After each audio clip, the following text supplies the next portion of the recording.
Carlos was a reporter in Brasilia when Operation Car Wash detonated Brazil's political landscape. In 2014, a money laundering probe at a Brasilia car wash spiraled into investigations at Petrobras, revealing a web of kickbacks paid by contractors like Odebrecht to politicians and executives.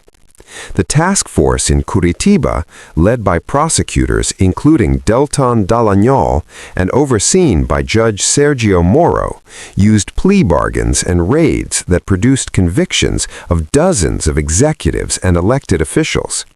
But as convictions mounted, allegations arose. Leaked telegram chats published by the Intercept in 2019, the Vaza Jato, showed private coordination between prosecutors and Moro.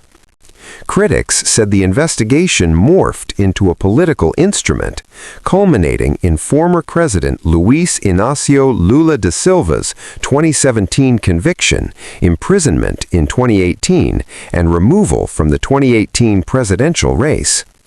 Moro's 2019 ministry in Jair Bolsonaro's government deepened suspicions. In March 2021, Justice Edson Fachin annulled Lula's convictions, citing jurisdictional flaws and restoring his political rights.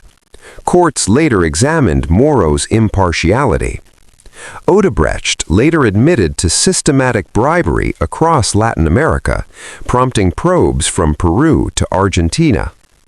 Carlos watched as a crusade against corruption became entangled with political power, leaving Brazil divided and many questions about whether justice had been served or weaponized.